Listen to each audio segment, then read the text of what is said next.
je fais cette vidéo maintenant et aujourd'hui, parce que sinon je risque d'avoir la flemme et de remettre au lendemain. C'est une situation à la fois typique mais extrêmement emblématique de mécanismes que je vais décrire qui expliquent le crash de l'éducation nationale et qui sont hélas, on en voit très très peu sur les réseaux parce qu'ils sont rarement filmés ces événements. Ils sont quotidiens, ils surviennent aux alentours d'1 million de fois presque chaque semaine. Et en France, alors c'est pas forcément avec des coups physiques, mais avec des coups contrefactuels qui sont évités justement à cause de ces contrefactuels. Les contrefactuels, j'ai fait une vidéo hier, je la remettrai en lien. Je vais pointer toutes les erreurs du système éducatif depuis les années 90. Mais surtout là, ce qui est bien, c'est qu'on a un prof tabassé, mais on a une action expliquante avant. Et on a donc toutes les erreurs qui défilent sous nos yeux du système. Parce que souvent on a des vidéos où le prof est totalement victime et n'a rien fait avant. Et donc c'est très confortable parce que les gens disent ouais les jeunes c'est barbare et puis on passe à l'actualité suivante le lendemain. Là ce qui est bien c'est que je vais défendre le prof bien sûr, mais c'est pas le problème, il n'est pas de défendre, d'attaquer. Je vais décrire les mécanismes, je vais essayer de ne pas faire une vidéo trop longue. Qui sont en jeu. Premièrement, l'autorité, il y a un slogan qui est né de... Bon, le crash, après c'est un peu mondial, hein, mais en tout cas européen, mais après avec des fluctuations, des tentatives de micro-mesures, mais un des crashs qui a eu lieu dans la période 60-2000, enfin 70-2000, avec une tendance de la gauche paradigmatique rose par opposition à la gauche rouge communiste, à prendre le pouvoir un peu partout, ça a été d'avoir des troupes et des militants et des électeurs qui refusent le travail sur leur dossier, et puis en plus qui d'une manière générale considèrent que le travail est une invention du libéralisme pour esclavagiser les gens. Et donc ils sont en autisme, ils fonctionnent en autisme, c'est-à-dire qu'ils imputent tous les défauts de la nature, de la réalité, à un système qui serait censé être parfait, dominant. Donc tout est facile, hein. Ils désignent toujours des coupables et disent si on tuait ces coupables on serait tous riches, milliardaires, vivant dans l'abondance, heureux, enfin bref. Ils empruntent au marxisme ça. Mais moins sur l'économie qui sont plus timides et ils sont ce qui différencie la gauche rose de la gauche rouge, c'est l'école. Sur l'école c'est terrible, ça se voit parce que le communisme a 1 milliard de défauts et c'est une idéologie criminelle qui a fait vraiment beaucoup de morts pour rien, mais ils ne sont pas laxistes dans leurs écoles, les communistes, en général. Voilà, ils sont même dictatoriaux. Donc on ne peut pas leur imputer... La gauche rose, elle a inventé l'identification entre police et justice et le devoir d'être idéal pour le chef ou pour le patron. Alors c'est une très bonne astuce parce que ça permet de les disqualifier sans les insulter, donc c'est très perfide, c'est très pernicieux. En particulier, la personne disposant d'une autorité sur le papier doit être exemplaire, et donc sinon les gens qui sont placés sous son autorité, ça peut être des élèves, ça peut être des citoyens quand il s'agit de la police, etc., sont en quelque sorte légitimes à désobéir. Alors avec un principe comme ça, c'est simple, vous foutez tous les systèmes par terre, ça devient la loi du plus fort et la jungle, et une jungle de proximité, une jungle avec des dominations physiques, voilà. Alors dans les mots ça ne se voit pas, c'est les statistiques, c'est la loi des grands nombres qui fait ça. Donc ça a donné quoi quand on le traduit dans l'éducation nationale? Ça a donné d'abord une tentative d'esclavagiser les profs par leur chef en se servant de la turbulence constatée de leurs élèves pour leur dire « Ah, vous n'êtes pas assez intéressant et pédago », c'est assez typique. Pourquoi Alors ça, c'est à l'arrivée. En fait, il y a une étape qui est sautée. C'est on refuse l'autorité. Donc, si le prof veut être obéi, il doit s'imposer de lui-même, de manière personnelle, en tant qu'individu et non pas en tant que fonctionnaire. Et puis dans un deuxième temps, comme ça se voit trop, on va dire « Ah oui, non, mais pas par la force, pas en faisant des gros yeux ou en faisant preuve de testo. Okay » Et donc on dit par le fait que ces cours sont captivants. Bon, bien sûr, il échoue, enfin en moyenne, hein, tous les profs échouent, la totalité des profs échouent.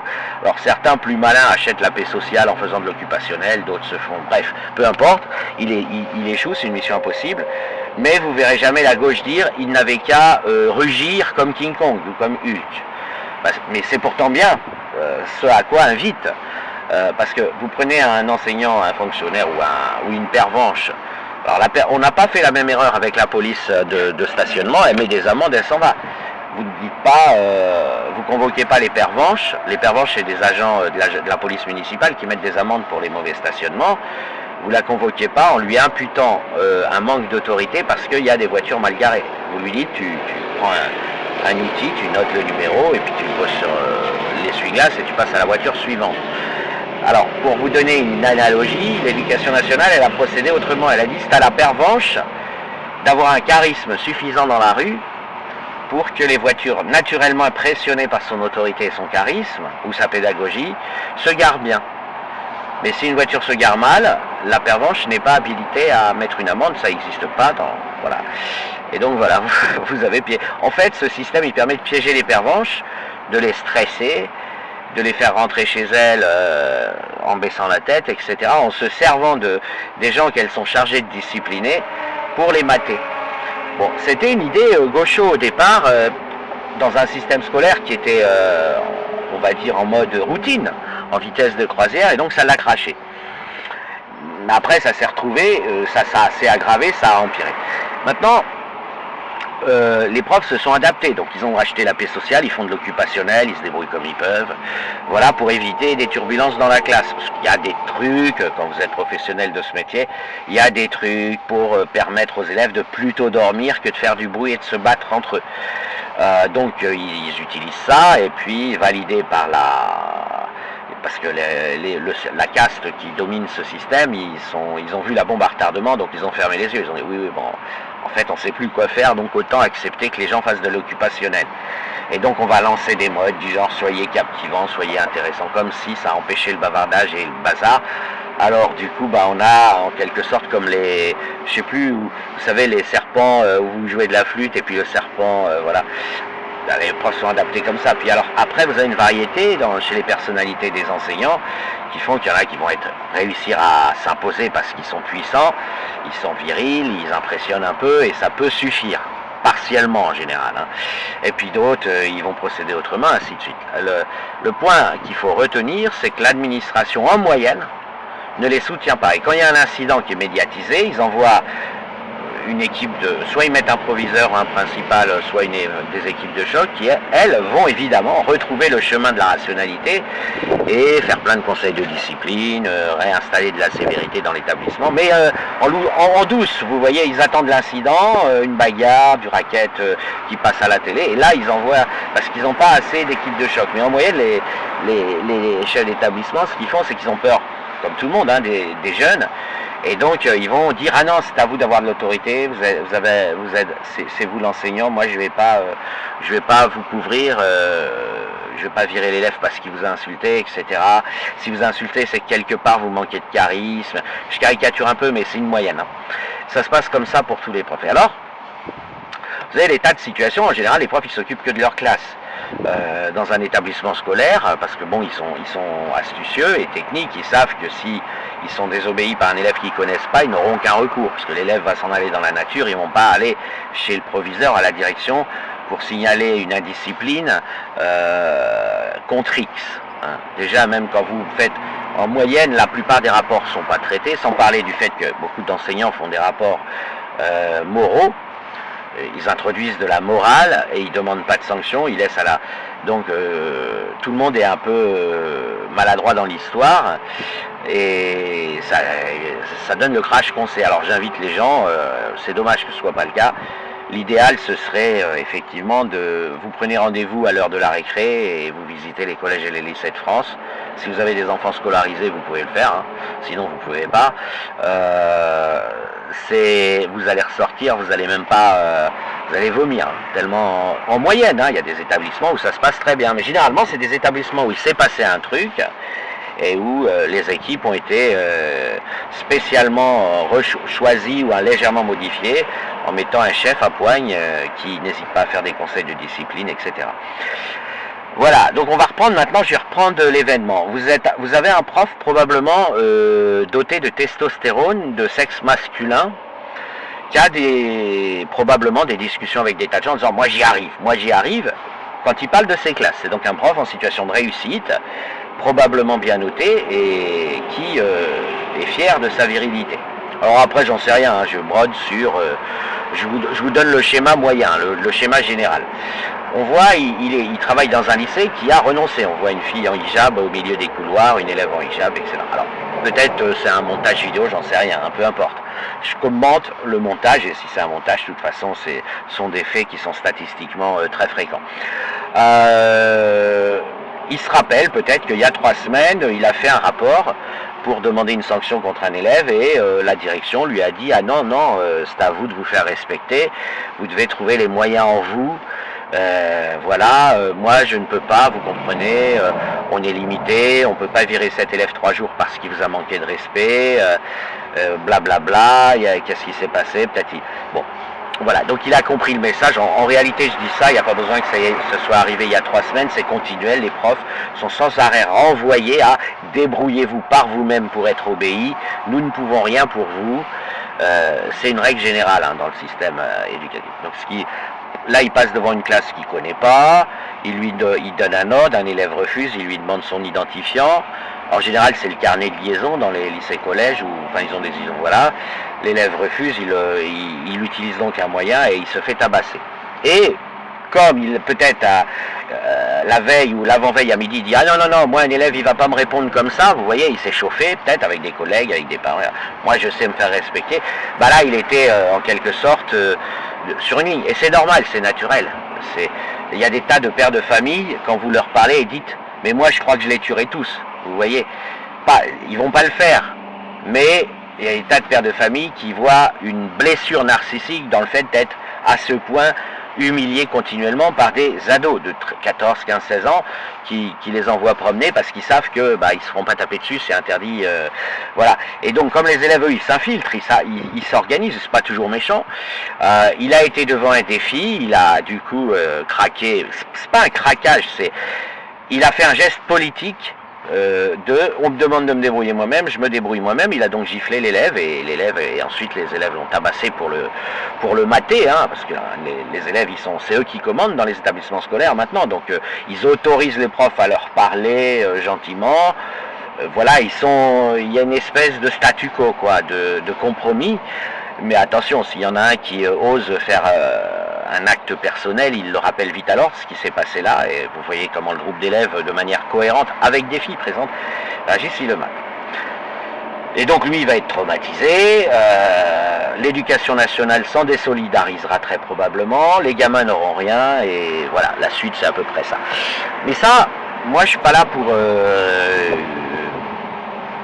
je fais pas cette vidéo compte tenu de la vocation de mon compte, pour commenter un événement isolé, mais pour faire comprendre certains trucs. La police, quand elle vous capture, c'est par la force, c'est pas parce qu'elle est exemplaire. Vous ne respectez pas la police parce qu'elle est exemplaire. Vous respectez parce qu'ils ont des armes et qu'ils risquent de vous tirer dessus. Okay, et quand elle vous capture, on est dans un état de droit, donc ils ne vont pas vous garder longtemps. Ils vous capturent pour accomplir un certain nombre de gestes pratiques consistant à vous maintenir dans l'incapacité d'échapper à un certain nombre de questions que la justice commande. Le paradigme gauchiste dit la justice ne doit capturer que des coupables. Et le paradigme gauchiste va dire que quand vous mourrez abattu parce que vous avez refusé d'obtempérer, vous avez été condamné à mort par l'état de droit français, ce qui est faux. Il n'y a pas eu de procès, c'est la justice qui fait des procès et la police elle capture par la force, mais la contrepartie c'est qu'ensuite elle ne va pas vous faire de mal, elle va vous interroger et puis c'est tout, puis vous allez repartir. En tout cas, vous serez à sa disposition que maximum pendant 48 heures. Alors il y a des pays c'est plus long, mais ça s'appelle la garde à vue. La garde à vue n'est pas une mesure juste. De même, quand une autorité vous donne un ordre, cette autorité n'est pas exemplaire. Vous n'êtes pas, elle vous contraint. Et ça a été oublié dans le système scolaire, sachant qu'en plus, bien se comporter quand on est élève et quand on a 5 sur 20 de moyenne, ça n'a pas un grand sens. Hein, on va être honnête. Et donc, si vous vous comportez bien alors que vous avez 5 sur 20, vous êtes une sorte de bienfaiteur de l'humanité. La réalité, c'est qu'en moyenne, un enfant, vous allez plutôt faire des bêtises. Voilà.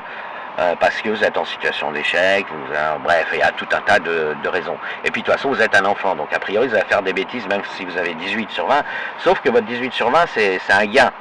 C'est un gain pour l'avenir, donc bon, voilà, les bons élèves ont tendance à être un petit peu plus disciplinés. Pas, c'est un petit peu, hein, c'est juste un petit peu, parce qu'ils aiment bien, hein, voilà, ils aiment bien être à l'école, ils aiment bien acquérir des connaissances, etc. Et donc, si on veut que les élèves soient disciplinés, il faut les forcer. Et pour les forcer, il n'y a pas à mettre des entraves à ceux qui les forcent. Ça, c'est un jeu idiot. Alors, évidemment que les autorités doivent respecter certaines règles, mais ces règles doivent être surveillées par les autorités des autorités, par ceux qui sont au-dessus.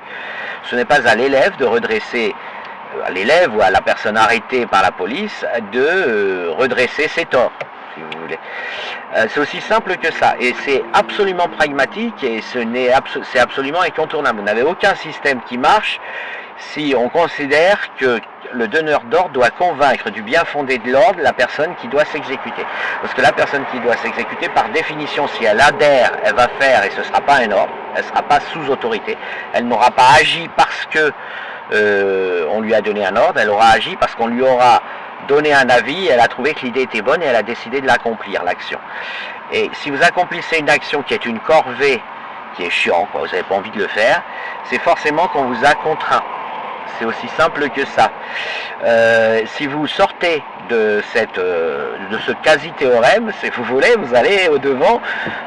Au niveau individuel, il y a des tas de façons de solutionner les choses. Au niveau du groupe, de la masse, il n'y en a aucune. Et vous vous retrouvez comme ça.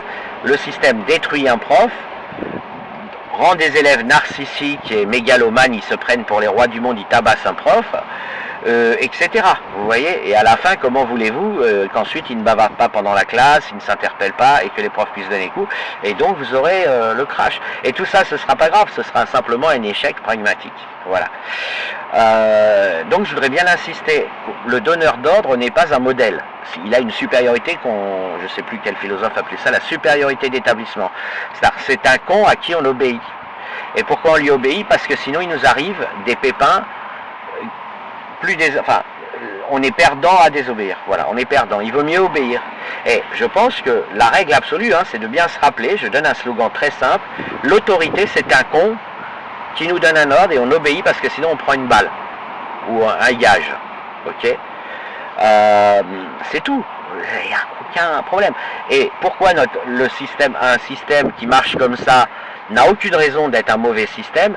Parce que le donneur d'ordre va être encadré, c'est-à-dire qu'il va donner des ordres de routine, il va vous dire de vous déplacer de 50 cm parce qu'un chariot passe, il va vous demander de ne pas monter dans un ascenseur, en général ça ne va pas aller plus loin, ou il va demander à une classe d'aller dans la course, ce qui était le cas ici présent.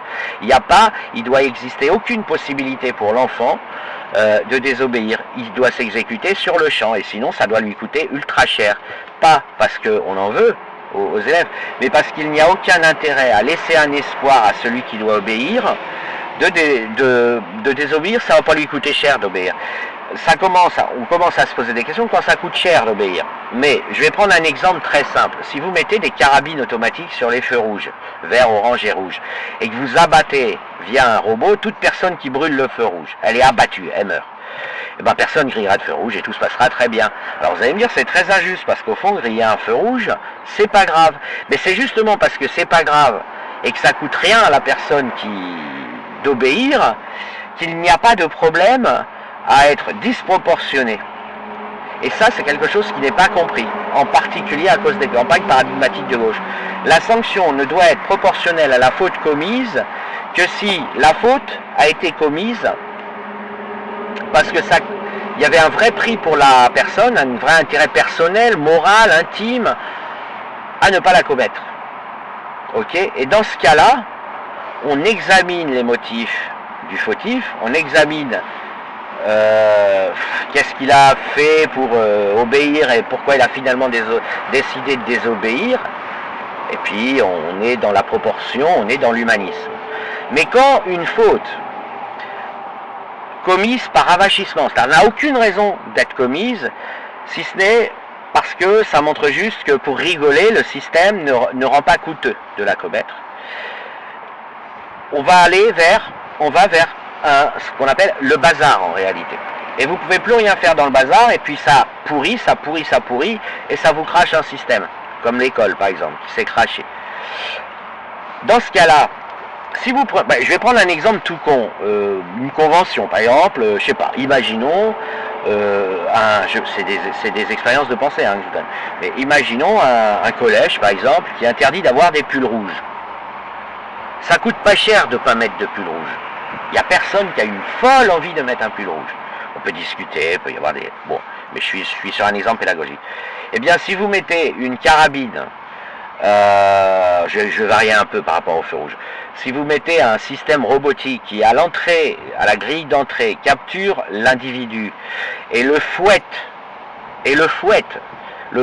pendant 1 heure, parce qu'il a mis un pull rouge, personne ne mettra de pull rouge. Il va peut-être faire un exemple une fois et c'est tout.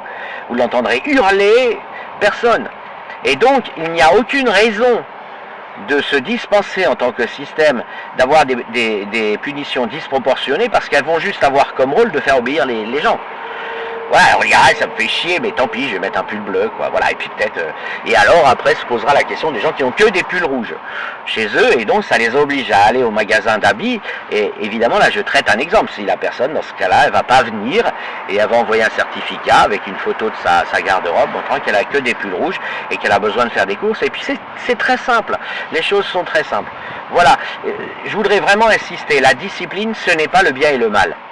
C'est du protocole. Et si vous voulez faire respecter des protocoles, vous ne vous en sortirez jamais en ne punissant les écarts à ce protocole que d'une manière proportionnelle à la faute. Parce que tout simplement, l'écart à un protocole n'est pas une faute moralement grave. Voilà. Imaginons que vous vouliez forcer des enfants à dire merci. Mais l'enfant qui dit pas merci, parce que, je sais pas, à la cantine, au personnel de service par exemple.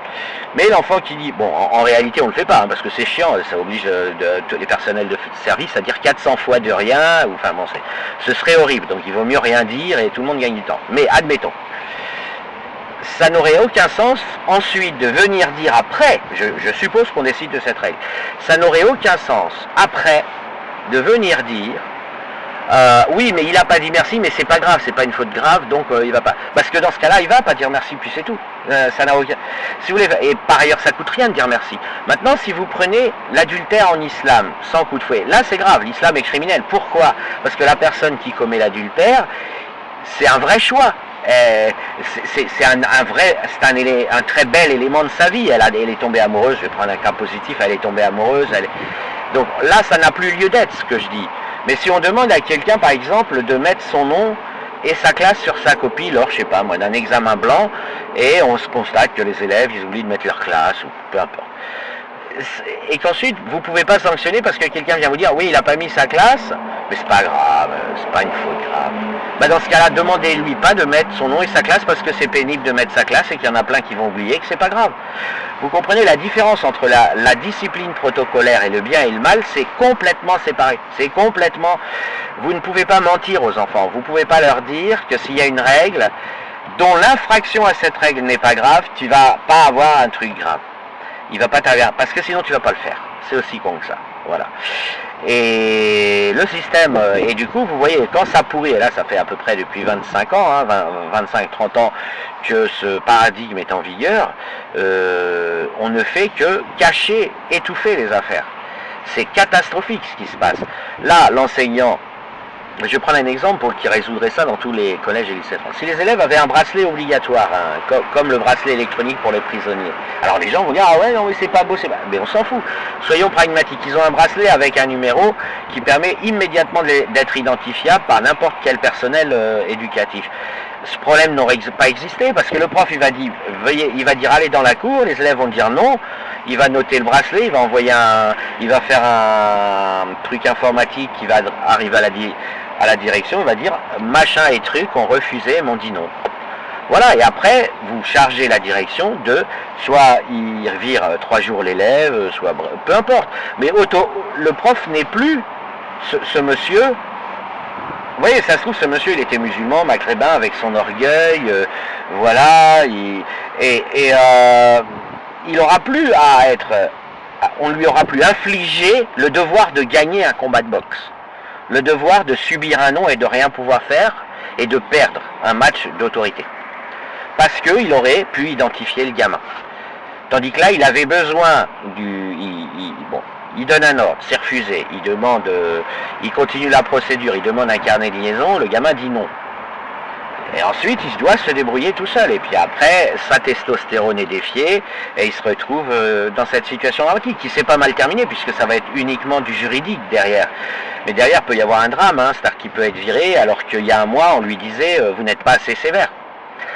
Et puis des fois, vous avez dans les établissements scolaires, vous avez des réunions où le directeur il prend des grands airs. Oui, tous les personnels sont engagés dans la discipline, nanani, nanana, c'est à vous de surveiller. Il n'y a pas que les surveillants, hein, les enseignants doivent se sentir concernés. Et quand ils se sentent concernés, ils sont humiliés, ils se font lyncher par les gamins.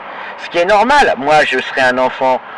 Si moi on me dit donne-moi 1000 euros, je dis tu me fais quoi sinon? Avant de donner les 1000 euros, je dis tu me fais quoi sinon? Je suis un enfant, on me dit va dans la cour, je dis sinon vous allez faire quoi? C'est naturel. On me donne un ordre que j'ai pas envie d'exécuter. Bah, je pose la question, si je l'exécute pas, quelle est l'option? Et si en face le système il répond bon en fait je peux rien faire, bah vous êtes perdant, c'est tout. C'est très très simple. Et c'est du massif, c'est du statistique.